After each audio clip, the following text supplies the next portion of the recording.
اس programme میں آپ قرآن و سنت کی تعلیمات کی روشنی میں مختلف موضوعات پر گفتگو سنتے ہیں، دیکھتے ہیں۔ آج انشاءاللہ ہم حیادار معاشرے کی تعمیر کے حوالے سے قرآن و سنت کی تعلیمات کا ذکر کریں گے۔ معزز ناظرین، انبیاء علیہم الصلاۃ والتسلیمات اور خصوصاً نبی اکرم صلی اللہ تعالی علیہ وسلم نے جو تہذیب متعارف کرائی، اس میں دوسری اعلیٰ اقدار اور ویلیوز کے ساتھ حیا کو بنیادی قدر قرار دیا ہے۔ نبی کریم علیہ الصلاۃ والتسلیمات کا ارشاد گرامی ہے، الحیاء اصل لکل خیر، حیا ہر خیر کی بنیاد ہے، اور الحیاء شعبۃ من الایمان، حیا ایمان کا مرکزی شعبہ ہے۔ نبی کریم علیہ الصلاۃ والتسلیمات نے حیا کے حوالے سے جو ارشادات فرمائے، ان میں سے ایک ارشاد ہمارے لیے بہت رہنما ہے۔ آپ نے فرمایا، ان لکل دین خلقا، ہر نظریہ اور ہر طرز حیات کی کچھ امتیازی صفات ہوتی ہیں، کچھ امتیازی اوصاف ہوتے ہیں جو اس نظریہ حیات کو دوسرے ادیان سے اور دوسرے نظریہ حیات سے ممتاز کر رہی ہوتی۔ وخلق الاسلام الحیا، اور اسلام کی امتیازی صفت حیا ہے۔ اسلام نے ایک باحیا معاشرہ تشکیل دینے کے لیے انسانی معاشرے میں مردوں اور عورتوں کو ان کے صنفی کردار کے مطابق الگ الگ ہدایات دی ہیں۔ چنانچہ ہر فرد سے یہ چاہا گیا ہے کہ وہ خیر اور شر میں سے خیر کو اختیار کرے اور شر سے بچتا ہوا زندگی گزارے۔ قرآن و سنت میں بار بار یہ بتلایا گیا ہے کہ خیر کی راہ رحمان کی راہ ہے اور شر کی راہ شیطان کی راہ ہے، اور رحمان ہمیشہ لوگوں کو خیر کی طرف دعوت دیتا ہے اور بلاتا ہے، اور شیطان کی پوری کوشش رہتی ہے کہ وہ لوگوں کو شر کی راہ پر ڈالے۔ چنانچہ حیا اور بے حیائی میں سے رحمان کی رضا حیاداری میں ہے، اور شیطان کی خوشنودی اور چاہت اور خواہش فحاشی اور بے حیائی کو فروغ دینا ہے۔ سورہ نور میں ارشاد باری تعالی ہے، یا ایھا الذین آمنوا، اے ایمان والو، لا تتبعوا خطوات الشیطان، شیطان کے نقش قدم پر مت چلنا، فإنہ یأمر بالفحشاء والمنکر ومن یتبع خطوات الشیطان فإنہ یأمر بالفحشاء والمنکر۔ جو شیطان کے نقش قدم پر چلے گا تو شیطان کی تو پوری کوشش ہے کہ وہ تمہیں فحشا یعنی بے حیائی اور منکر یعنی ناپسندیدہ راہوں پر ڈال دے۔ اور سورہ بقرہ میں ارشاد باری تعالی ہے، الشیطان یعدکم الفقر ویأمرکم بالفحشاء والمنکر، شیطان تمہیں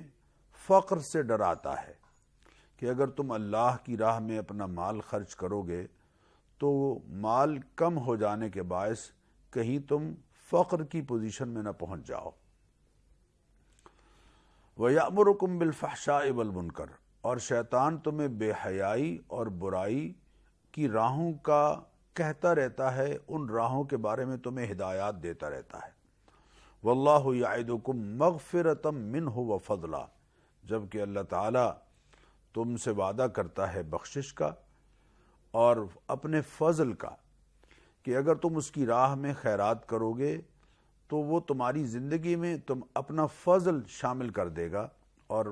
حضور اکرم صلی اللہ علیہ وسلم نے اس کی وضاحت اس طرح سے ارشاد فرمائی کہ ما نقص مال عبد من صدقۃ، صدقہ کرنے سے کبھی کسی کا مال کم نہیں ہوتا، بلکہ اس میں یقیناً اللہ تعالیٰ کی برکتیں شامل ہوتی ہیں اور وہ بڑھتا ہی چلا جاتا ہے۔ اسی طرح سورہ بقرہ میں اللہ تعالیٰ نے ارشاد فرمایا، لا تتبعوا خطوات الشیطان انہو لکم عدو مبین، شیطان کی راہوں پر مت چلو، وہ تمہارا کھلا دشمن ہے۔ انما یأمرکم بالسوء والفحشاء، شیطان ہمیشہ تمہیں برائی اور فحش یعنی بے حیائی سکھاتا ہے۔ وَأَن تَقُولُوا عَلَى اللَّهِ مَا لَا تَعْلَمُونَ، اور اس کی کوشش ہمیشہ یہ رہتی ہے کہ تم اللہ تعالیٰ کے بارے میں ایسی باتیں کہتے رہو کہ جن کو حقیقتاً تم جانتے نہیں، لا علمی میں اور جہالت میں اللہ کی ہستی کے بارے میں ایسی گفتگو کرنا جو یقیناً اللہ کے شایان شان نہیں، یہ دراصل شیطان کی سکھلائی ہوئی راہ ہے اور اس کی تعلیمات ہے۔ اسی طرح اللہ تعالیٰ نے قرآن کریم میں اس بات کو سمجھایا ہے سورہ اعراف میں کہ وَإِذَا فَعَلُوا فَاحِشَةً قَالُوا وَجَدْنَا عَلَيْهَا آبَاءَنَا وَاللَّهُ أَمَرَنَا بِهَا، کفار سے جب یہ کہا جاتا کہ تم یہ بے حیائی کے کام کیوں کرتے ہو، تو قَالُوا وَجَدْنَا عَلَيْهَا آبَاءَنَا، وہ جواب میں یہ کہتے کہ یہ تو ہمارے باپ دادا سے چلا آیا ہوا طرز عمل ہے، یہ ہمارے باپ دادا کی تہذیب ہے اور ان کا تمدن اور ان کی معاشرت ہے، وہ اسی طرح سے یہ سارے کام کیا کرتے تھے۔ واللہ امرنا بہا، اور اللہ تعالیٰ کی تعلیمات بھی ہمارے لیے ایسی ہی ہیں۔ تو قل، اے حبیب آپ ان سے کہہ دیجئے، ان اللہ لا یأمر بالفحشاء، اللہ تعالیٰ کبھی کسی کو بے حیائی کا حکم نہیں دیتا۔ ہاں، اللہ تعالیٰ جس بات کا حکم دیتا ہے اس کو سورہ اعراف کی آیت نمبر 33 میں خود اللہ تعالیٰ نے اپنے حبیب سے اعلان کروایا۔ قل، اے حبیب آپ اعلان کر دیجئے، انما حرم ربی الفواحش ما ظہر منہا وما بطن والاسم والبغی بغیر الحق وان تقولوا علی اللہ ما لا تعلمون، کہ بے شک انما حرم ربی، میرے پروردگار نے حرام کیا ہے فحاشی کو، ما ظہر منہا وما بطن، بے شرمی اور بے حیائی کے کام کھلے طور پر کیے جائیں یا چھپ کر کیے جائیں، مسلم معاشرے میں یا انسانی معاشرے میں ایسے بے حیائی اور بے شرمی کے کاموں کو اللہ تعالیٰ نے حرام قرار دیا ہے۔ والاسم، اور ذات سے متعلقہ گناہ کو اسم کہتے ہیں، والبغی، اور ایسا گناہ کہ جس کے اثرات دوسروں تک پہنچ رہے ہوں اس کو بغی کہتے ہیں۔ تو اللہ تعالیٰ اپنے حبیب سے یہ اعلان کروا رہے ہیں کہ میرے پروردگار نے حرام کیا ہے بے حیائی اور بے شرمی کے ہر کام کو، اور ہر ایسے گناہ کو جس کا نقصان تمہاری ذات تک رہے، اور ہر ایسا گناہ کہ جو متعدی ہو اور جس کے اثرات دوسروں کو بھی پہنچیں، اللہ تعالیٰ نے انہیں حرام قرار دیا ہے۔ معزز ناظرین، اللہ تعالیٰ نے سورہ نحل میں ایک آیت میں 3 باتوں کے کرنے کا اور 3 کے نہ کرنے کا حکم دیا ہے، اور آج بر صغیر میں خصوصاً یعنی پاکستان، ہندوستان اور بنگلہ دیش میں اور یہ جو قریب کی ریاستیں ہیں، ان میں جو جمعہ کا خطبہ دیا جاتا ہے اس خطبے میں عموماً خطیب یہ آیت دوسرے خطبے میں ضرور پڑھتے ہیں، اور وہ ہے ان اللہ یأمر بالعدل والاحسان وایتاء ذی القربى وینہی عن الفحشاء والمنکر والبغی، اللہ تعالیٰ تمہیں 3 باتوں کا حکم دیتا ہے، انصاف کرنے کا، احسان کرنے کا اور صلہ رحمی کا۔ ان اللہ یأمر بالعدل والاحسان وایتاء ذی القربى، قرابت داروں کے حقوق ادا کرنے کا، یہ 3 باتوں کا حکم دیتا ہے اور 3 سے روکتا ہے، عن الفحشاء والمنکر والبغی، بے شرمی اور بے حیائی کے کام اور ہر ناپسندیدہ کام جس کو انسانی سلیم الفطرت انسان جس کو کبھی بھی قبول کرنے کے لیے تیار نہیں، اور ایسا گناہ کہ جس کے اثرات انسانی معاشرے تک پھیل رہے ہوں، اس سے اللہ تعالیٰ تمہیں روکتا ہے، سرکشی سے روکتا ہے۔ اسی طرح سورہ بنی اسرائیل میں اللہ تعالیٰ نے ارشاد فرمایا، لا تقربوا الزنا انہ کان فاحشہ وساء سبیلا، خبردار بدکاری کے قریب بھی نہ جانا۔ یعنی ایک تو بدکاری کے عمل کا ارتکاب ہے، یہ تو اگلی سٹیج ہے، اللہ فرماتے ہیں ایسے تمام کام یا ایسے تمام امور یا ایسی تمام باتیں جو الٹیمیٹلی تمہیں بدکاری کی راہ پر ڈال دیں اور وہاں تک پہنچا دیں، ان کے قریب بھی نہ جاؤ۔ انہ کان فاحشہ وساء سبیلا، اس لیے کہ یہ فحاشی اور بے حیائی اور بری راہ ہے جو انسانی معاشرے میں اگر رائج ہو جائے تو اس سے انسانوں کے خون کا بہنا زیادہ کثرت سے ہو جاتا ہے۔ حضور اکرم صلی اللہ علیہ وسلم کا ارشاد گرامی ہے، جب کسی معاشرے میں بدکاری پھیل جائے تو وہاں قتل زیادہ ہوتے ہیں، انسانی جان کی حرمت ختم ہو جاتی ہے، عزت بھی پامال ہوتی ہے اور اس کے ساتھ ساتھ انسانی جان کی حرمت بھی ختم ہو کے رہ جاتی ہے جب انسانی معاشرے میں بدکاری عام ہوتی ہے، زنا عام ہوتا ہے۔ لا تقربوا الفواحش ما ظہر منها وما بطن، خبردار چھپے ہوئے اور کھل کر یا چھپ کر بے حیائی کے کام کے قریب بھی نہ جاؤ۔ انسانی معاشرہ کو اگر آپ نے پرسکون رکھنا ہے اور انسانی معاشرے کو اگر آپ نے پاکیزہ رکھنا ہے تو پھر برائی نہ کھل کر ہو اور نہ چھپ کر ہو، چونکہ چھپ کر بھی برائی جب ہوگی تو آہستہ آہستہ اس کے اثرات جو ہے وہ پھیلتے چلے جائیں گے انسانی معاشرے میں۔ چنانچہ ایمان والوں کی اللہ تعالیٰ نے جو صفات قرآن کریم میں بیان فرمائی ہیں، معزز ناظرین، ہم دعویٰ کرتے ہیں کہ الحمدللہ ہم ایمان والے ہیں اور اللہ کا ہم پر احسان ہے کہ ہم کلمہ پڑھتے ہیں لا الہ الا اللہ محمد الرسول اللہ۔ میرے ناظرین جو اس پروگرام کو دیکھ رہے ہیں، مرد اور خواتین، ان کی غالب اکثریت الحمدللہ کلمہ پڑھنے والوں کی ہے اور وہ اپنے آپ کو مومن کہتے ہیں، اور یقیناً اس پر ہمیں خوشی ہے اور ہمارے اللہ کا ہم شکر ادا کرتے ہیں کہ ہم صاحب ایمان ہیں۔ لیکن ایمان والوں کی صفات اللہ تعالیٰ نے جو قرآن کریم میں بیان فرمائی ہیں انہیں ہمیں اپنانا ہوگا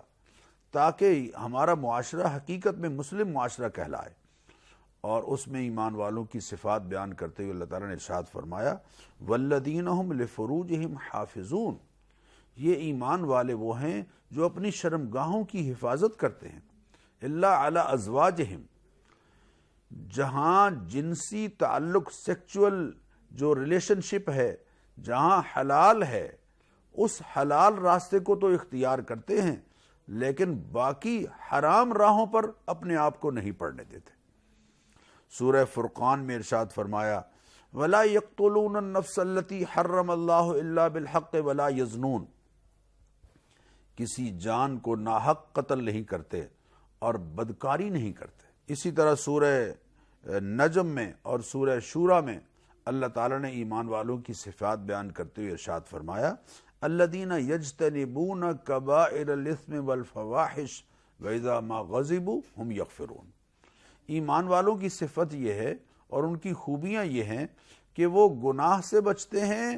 اور فحش کاموں سے بچتے ہیں۔ وہ ہر ایسا عمل جو حیا کو پامال کر دے، ہر ایسا عمل جو انسانی معاشرے سے حیا کو ختم کر رہا ہو، اس سے اپنے آپ کو بچاتے ہیں۔ وَإِذَا مَا غَضِبُوا هُمْ يَغْفِرُونَ، اور جب کبھی ان کو غصہ آ جاتا ہے تو وہ معاف کر دیتے ہیں۔ یہاں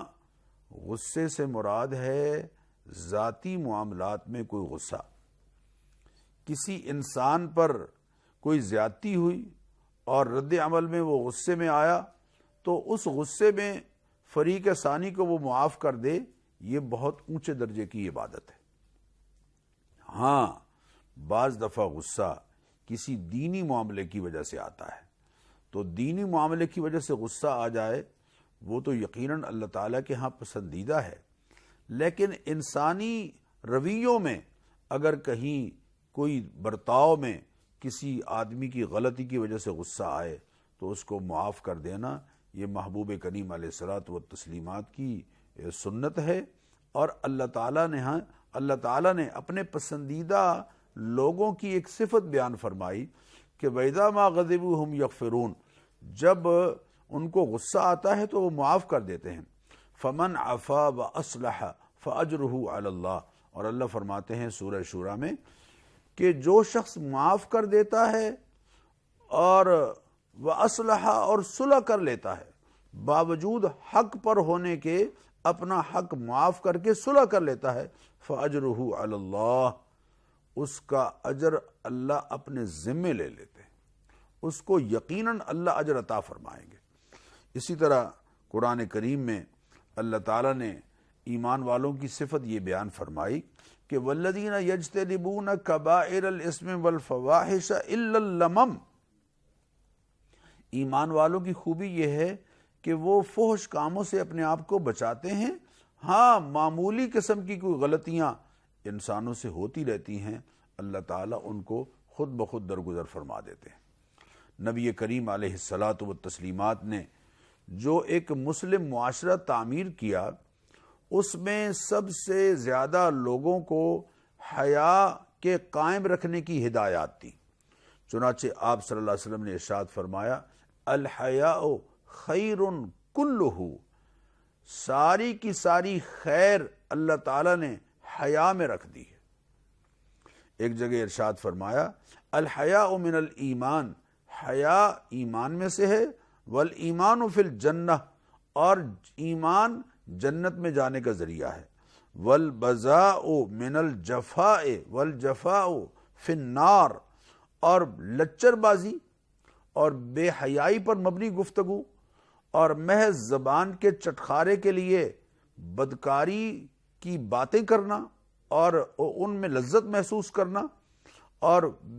بے مقصد اور فضول ایسی گفتگو کہ جس سے لوگوں کی عزت اور ناموس، خواتین کی یا بڑوں کی یا چھوٹوں کی پامال ہو رہی ہو، ایسی گفتگو جفا میں سے ہے، والجفاء فی النار، اور یہ جفا لوگوں کو جہنم میں لے جانے والی ہے۔ ابو داؤد نے یہ حدیث نقل کی ہے نبی کریم علیہ الصلاۃ والتسلیمات کی کہ ان اللہ حیی ستیر، خود اللہ تعالی حیادار ہے اور پردے رکھنے والا ہے۔ اللہ تعالی خود پردے رکھنے والا ہے، یحب الحیاء والستر، اور حیا کو پسند کرتا ہے اور پردہ رکھنے کو پسند کرتا ہے۔ لوگوں کے عیب پر پردہ ڈالنا، لوگوں کی اگر بات کوئی آپ کو ناپسندیدہ معلوم ہو گئی ہے تو اس کو نشر نہ کرتے پھریں۔ دیکھیے، کسی میں اگر آپ کو کوئی عیب نظر آتا ہے،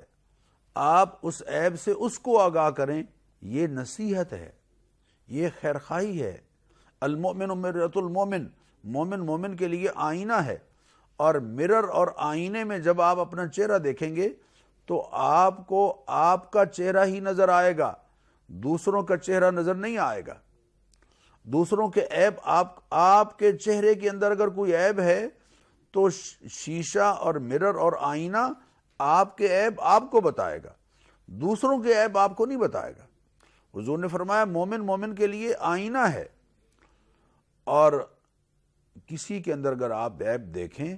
تو اس کو بتانا اور اس کو آگاہ کرنا اور اس کو عیب کے بارے میں خبردار کرنا اور اس کو عیب چھوڑنے کی تلقین کرنا، یہ نصیحت ہے۔ لیکن وہی عیب جو اس بندے کے اندر موجود ہے اگر آپ کسی اور کو بتا رہے ہیں تو یہ غیبت ہے۔